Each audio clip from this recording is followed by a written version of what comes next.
마태복음 4장 1절에서 11절 말씀을 통해 해결을 기도하지 말고 해결할 힘을 기대하라 라는 제목으로 하나님 말씀 증거하도록 하겠습니다.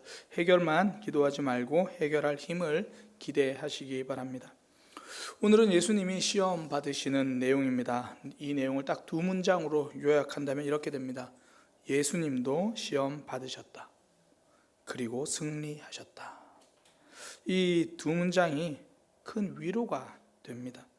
그러니까 시험 이러면 좀 사실 단어의 뜻이 좀 애매해요. 이게 뭔가 감이 좀 잘 안 오는데요. 유혹 이렇게 번역하면 좋습니다. 그러니까 사단의 입장에서는 유혹이죠.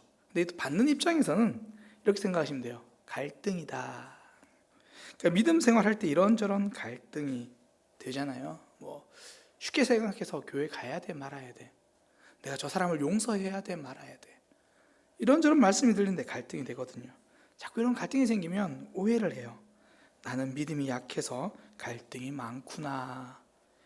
그렇지 않습니다. 마귀는요, 예수님도 시험합니다. 그러니까 갈등한다고 믿음 약한 증거는 아니라는 의미입니다. 더욱이요, 예수님께서 침례를 받으시고 나서 그리고 하나님의 음성을 듣고 난 이후에 시험을 받으십니다. 신앙생활 잘해도 유혹은 있다라는 거예요. 갈등은 생긴다라는 겁니다. 고 한경직 목사님이 남기신 말씀이 유명하죠. 은퇴하시고 한적한 곳에서 생활하실 때 교계에 나름 지도자 목사님들이 찾아가서 한경직 목사님을 찾아가잖아요. 그러면서 이제 목사님 우리 목회자들에게 한 말씀 좀 해주세요 부탁을 드렸더니 처음에는 말씀을 안 하시다가 딱 하신 한 말씀, 목사님들 예수님 잘 믿으세요. 여러 의미가 있겠지만 전 이렇게 생각해요. 평생 청빈하고 바르게 목회하려고 하셨던 그 한경직 목사님도 예수님 잘 믿는 것은 그분에게도 어려운 일은 아니셨을까. 제 이야기는 할 것도 없죠. 저는 부족한 거 투성이니까요. 믿음 생활 잘하면 잘하는 대로, 못하면 못하는 대로 믿음의 갈등이 있는 거예요. 그러니까 어떤 집사님이 교회에서 섬기는 직분이 하나도 없을 때는 이런 고민을 하셨대요. 이렇게 편하게 신앙생활을 해도 되나? 섬김에 대한 갈등이 있는 거예요. 그래서 이제 교육부서 교사를 맡았어요. 그랬더니 또 드는 생각이, 이 교사 잘 못하고 있는 내가 교사해도 되나? 그런 생각이 들더래요. 한 2년, 3년 이제 교사들이랑 분위기 적응하고 교사 잘하고 있으니까 또 나름 드는 생각이, 내가 좀 열심히 하고 있는데 이거 너무 내심으로 섬기고 있는 거 아닌가? 그러니까 믿음의 갈등들은 끊이지 않는 거예요.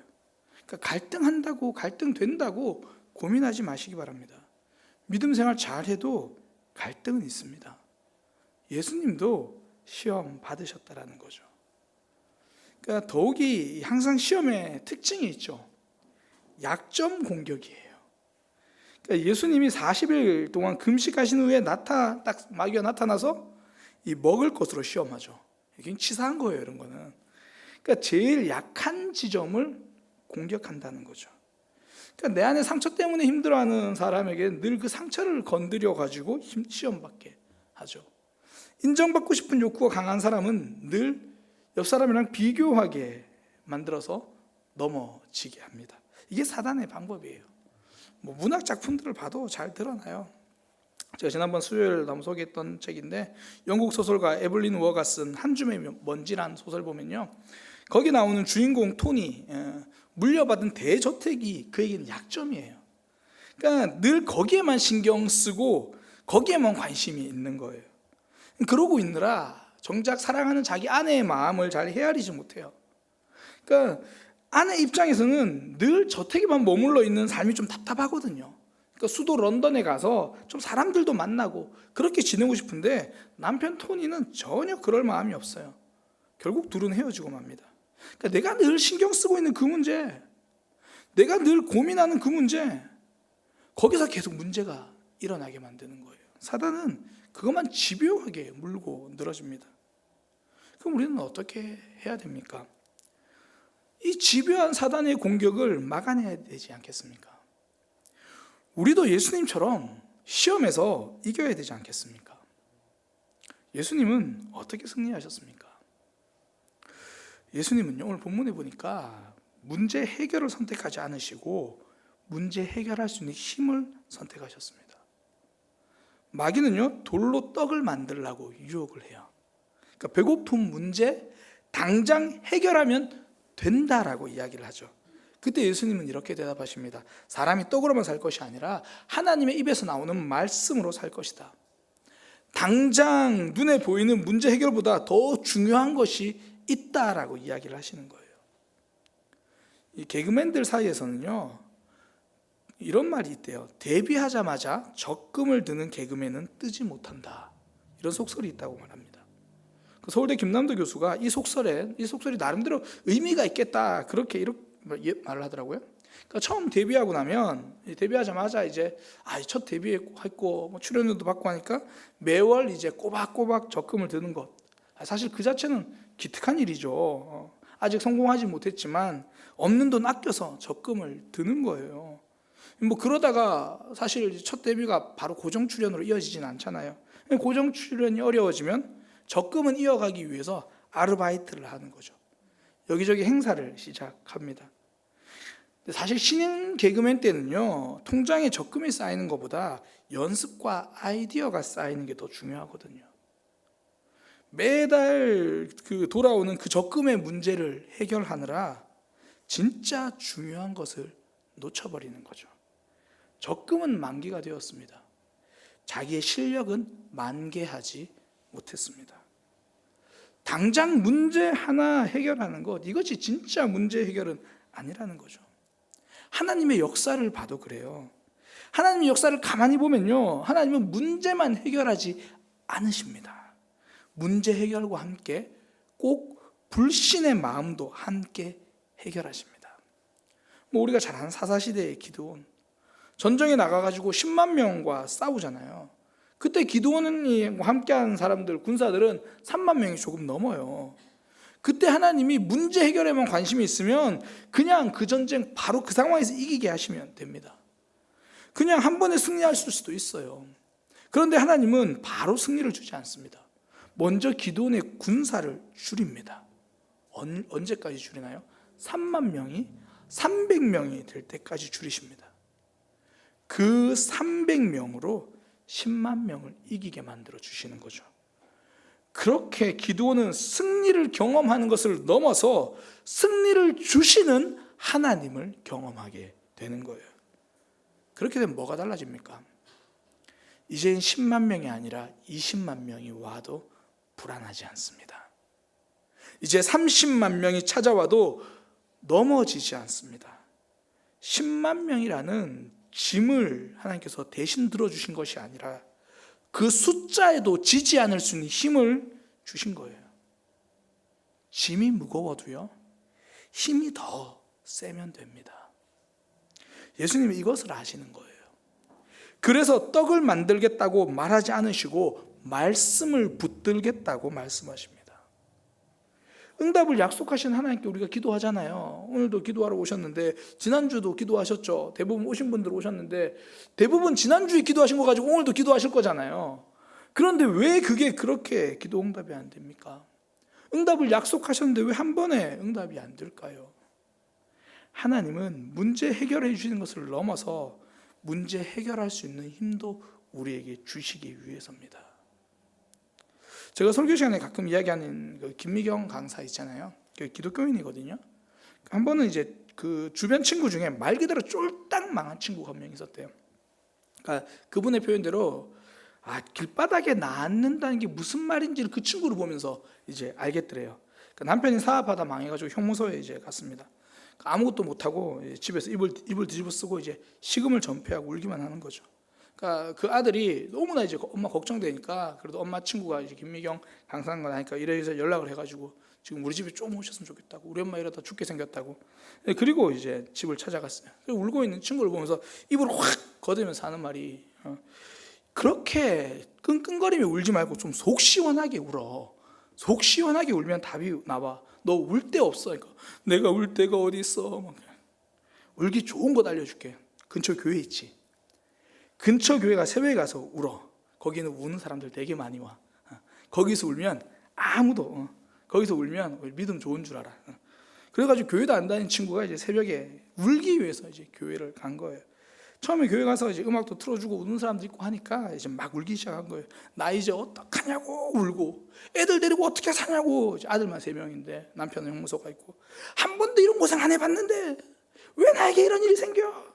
그리고 2달을 울었대요. 그렇게 2달을 울고 나니까 안에서 뜨거운 게 올라오면서 살아라, 살아내라, 너는 그럴 수 있는 사람이다. 망한 문제가 해결된 게 아닙니다. 하나님을 만나니까 그것 없이도 살 수 있는 사람이라는 것을 알게 된 거죠. 살 수 있는 힘이 생겼습니다. 우리가 왜 하나님 앞에 나와서 기도합니까? 기도하면서 하나님을 꽉 붙들게 되기 때문입니다. 하나님이 우리로 하여금 광야를 걸어갈 수 있는 힘을 주시는 거거든요. 오늘 예수님께서 인용하신 이 말씀이 사람이 떡으로만 살 것이 아니요 하나님의 입으로부터 나오는 모든 말씀으로 살 것이다. 이 말씀은 광야길을 걸을 때 경험했던 그 말씀입니다. 사실 우리 중에 지금 제가 이렇게 봐도 뭐 떡이 많은 사람들은 별로 없잖아요. 또 뭐 떡이 많고 적은 거 사실 거기가 문제가 안 돼요. 문제는 내가 삶을 살아갈 힘을 있는가, 힘들 때 하나님 붙들 수 있는 그 믿음이 있는가. 그 사회초년생들이 가지는 고민이 크게 2가지예요. 직장에 갔는데 이 삶이 끝나지 않을 것 같은 거예요. 그러니까 경쟁하고 눈치 보고 이게 너무 힘든데 계속 내일도 이거 하고 한 달 후에도 내가 이거 하고 있고 2년 후에도 내가 이거 하고 있을 것 같다 생각을 하니까 지금 내가 여기서 뭐 하나 이런 생각이 드는 거예요. 또 열심히 준비해서 취업은 했는데 무슨 편의점 아르바이트 시절과 크게 다르지 않다, 그걸 느끼는 거예요. 얼마 전에 제 제자가 잠시 와가지고 자기 요즘 삶을 이야기하면서 이 회사에 실습을 하는 이야기를 해주더라고요. 무슨 시약 테스트 같은 걸 하는데 자기가 하는 일은 스포이드를 가지고 정확히 이제 시약 몇 그램을 딱 이렇게 해가지고 그거 떨어뜨리고 그 변화 일지를 쓰는 거래요. 제가 보면서요, 넌 그 취업해도 똑같은 거 하겠다 싶더라고요.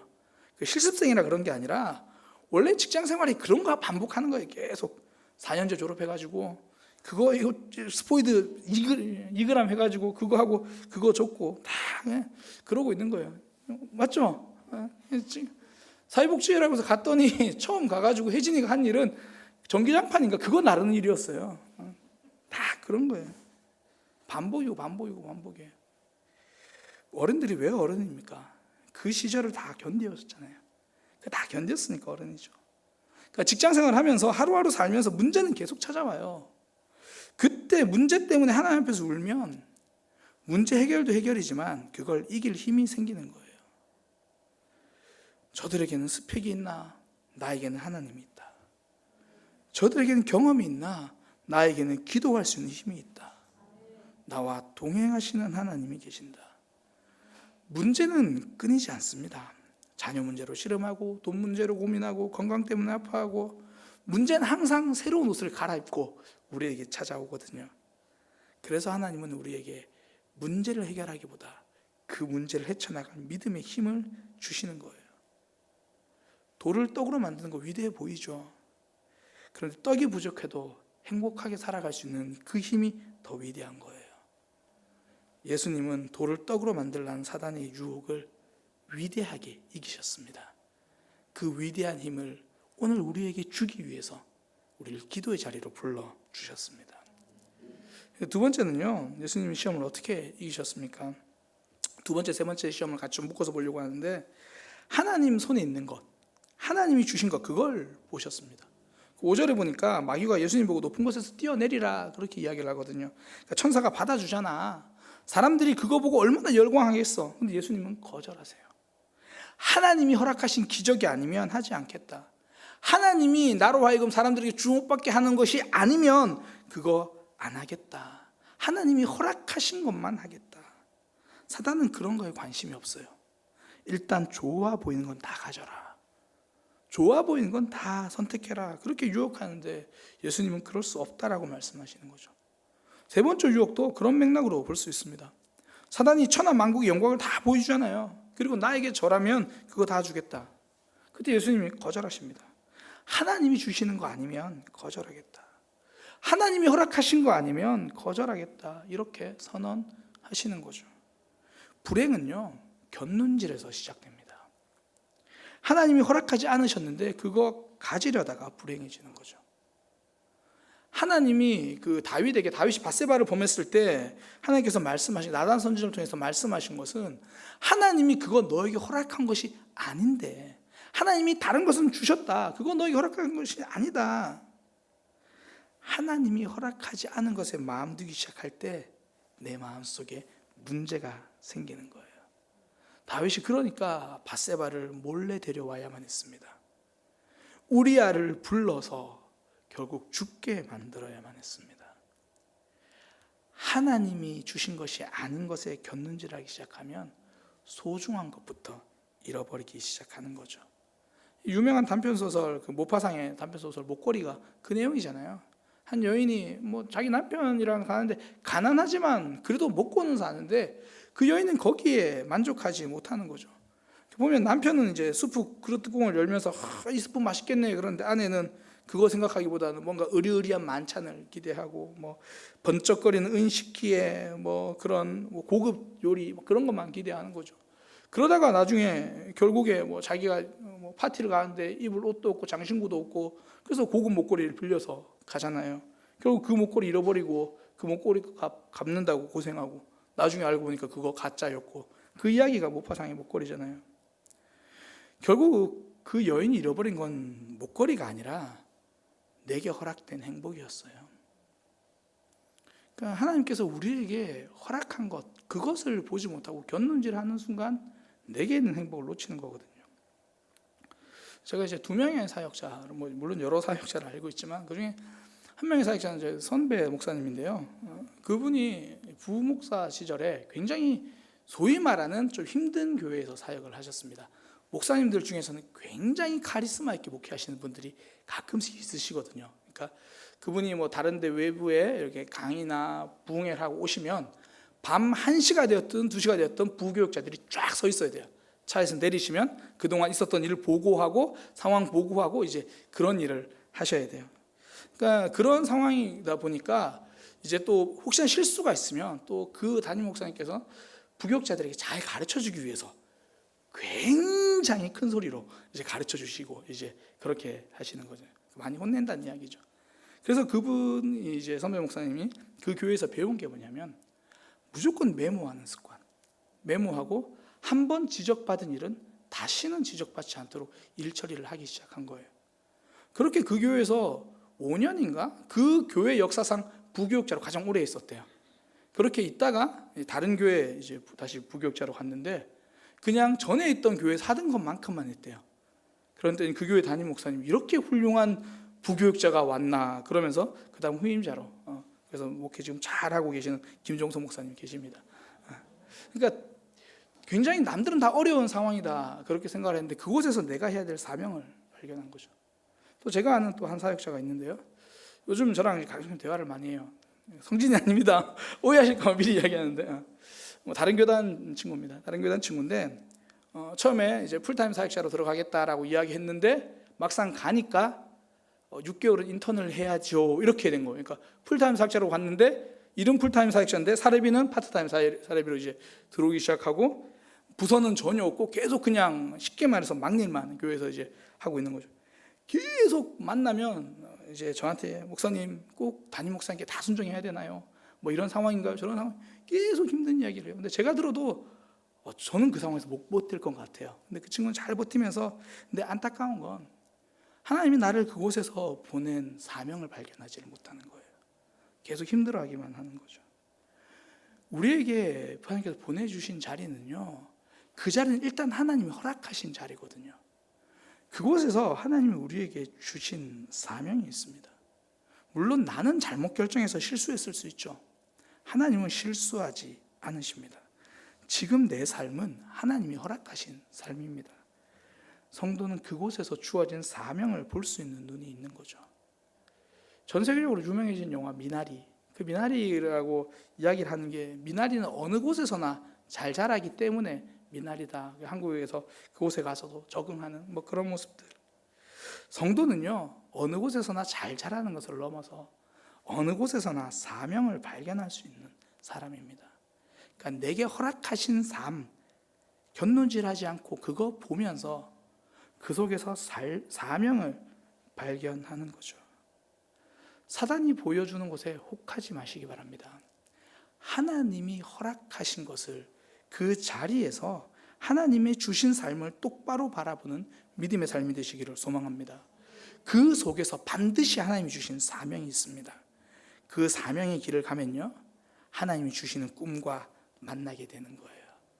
요셉이 그러했잖아요. 다윗이 그러했잖아요. 우리의 삶이 그렇습니다. 오늘 하루 하나님이 허락하신 것을 살아가시기 바랍니다. 그러면 꿈 같은 일생을 경험하게 될 것입니다.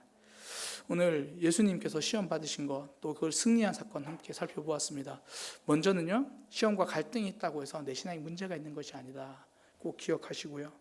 우리가 그 승리하는 비결, 해결이 아니라 해결할 힘을 주신 하나님을 기대하시기 바랍니다.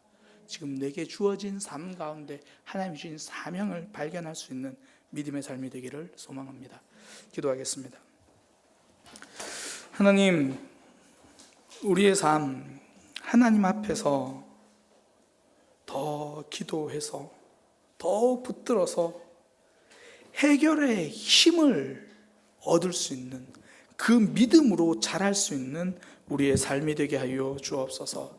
늘 믿음의 갈등이 되고 늘 삶에 여러 가지 문제가 찾아와도 하나님이 내게 주신 삶을 놓치지 않을 수 있는 마음을 허락하여 주옵소서. 하나님 붙들고 살아가는 삶이 되게 하여 주옵소서. 예수님의 이름으로 기도드립니다. 아멘.